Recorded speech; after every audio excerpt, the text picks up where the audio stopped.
Aujourd'hui, on s'attaque à un classique qui sent bon la magie et la bière au beurre. Même si en vrai, c'est forcément dégueulasse la bière au beurre. On va donc bien sûr résumer Harry Potter à l'école des sorciers, mais version locale. Na na na na na na na na na na na na na. Et ça, c'est du générique. Alors ça commence la nuit dans un lotissement. Il y a un vieux qui aspire des lumières. Il y a un chat qui se transforme en vieille. Et un gros clodo qui arrive à moto volante pour amener un bébé qui est Harry Potter. On pourrait déjà se demander si J.K. Rowling elle était pas défoncée en écrivant Harry Potter. Parce que ça commence très fort. Bref, il dépose le nourrisson devant la porte en disant que c'est la seule famille qui lui reste.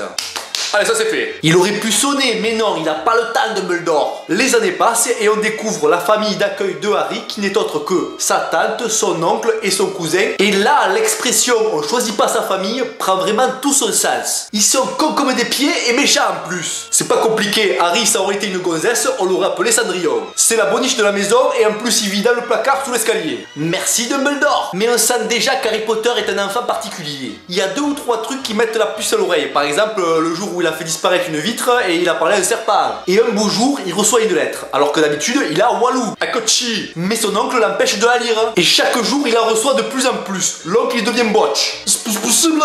Déjà, d'habitude, il aime pas la poste, mais là, il pourrait tuer le facteur. Du coup, il quitte la maison et il part sur une petite île pour échapper aux lettres. Mais pas une île paradisiaque, hein, une île comme en Bretagne, avec un temps de merde. Et le soir où Harry Potter fête ses 11 ans, il y a un mec qui vient défoncer la porte avec un coup de savate. Et ce mec, c'est Hagrid, le clodo du début. Et il explique à Harry que voilà, c'est un sorcier qui va aller à l'école des sorciers. Là, normalement, dans cette situation, tout le monde réagirait de la même façon. Soit t'appelles les flics parce que tu sens que le mec il est taré, soit tu te barres en courant et tu pries pour ta vie. Mais Harry, il a tellement envie de se barrer qu'il le croit. Il part donc avec Hagrid faire les courses de la rentrée. Alors, la colle UU, elle est où? Non, rien à voir, lui c'est baguette magique. Puis il se rend à la gare pour prendre le train pour aller à l'école. Là aussi rien de simple, rue 9 3/4. Harry Potter il est là, il comprend rien. Mais il voit d'autres magiciens qui passent à travers un mur, donc il se dit c'est par là. Là aussi J.K. Rowling, on pourrait se dire c'est une camée, mais on va dire qu'elle a beaucoup d'imagination.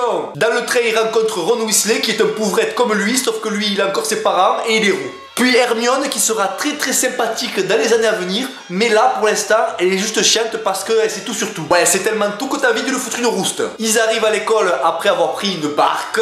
D'ailleurs j'en profite pour dire que l'accessibilité à l'école c'est pas ouf. Pour des sorciers ils auraient pu trouver des trucs plus simples. Ils arrivent, cocktail de bienvenue à l'école. Là il y a un chapeau qui choisit dans quelle maison ils vont aller. Oui, parce qu'il y a 4 maisons. Gryffondor, c'est les gentils, c'est the place to be, c'est les meilleurs. Et Serpentard, c'est les méchants, avec ce connard de Malfoy. À lui, j'en parle pas, je peux pas l'encadrer. Et après, il y a Serdaigle et Poufsouffle, mais ceux-là, on s'en bat les balls. Harry Potter va à Gryffondor avec Ron et Hermione, comme par hasard. Et puis, on voit leur quotidien en cours, et c'est moins chiant que les maths et le français, je te le dis. Eux, c'est défense contre les forces du mal, potions, botanique, balai volant, la totale. Ils apprennent à faire voler des plumes. Wingardium Leviosa. Ça fait lever la pistole aussi. Jusque là tu vas me dire que ça a l'air cool quand même. Mais il y a beaucoup de problèmes de sécurité dans cette école. Il y a des escaliers qui bougent, si tu fais pas gaffe tu finis comme une crêpe. T'es pas à l'abri de croiser un troll. Il joue au Quidditch qui est un sport de botch où tu peux te prendre une balle en pleine face alors que t'es à 30 mètres sur un balai. Il y a une forêt juste à côté avec des monstres que tu peux même pas imaginer. Et au fond du jardin il y a Hagrid le clodo qui collectionne les animaux. Et lui c'est pas des petits chats. Lui c'est plus gros clébard. D'ailleurs il a mis un clébard à 3 têtes au 3e étage de l'école. Normal. Et on sait pas comment il a monté d'ailleurs. Mais c'est la magie. Cette excuse elle marche pour tout dans Harry Potter. On apprend aussi le passé d'Harry avec l'histoire de sa cicatrice. On nous parle du méchant dont il faut pas prononcer le nom. Voldemort. Chez nous c'est le nom de la région qu'il faut pas prononcer. Occitanie. J'ai des frissons que je l'entends. Et bien sûr il y a le mystère de l'objet qui serait caché derrière le chien à 3 têtes. Ouais je sais je raccourcis beaucoup mais on n'a pas le temps.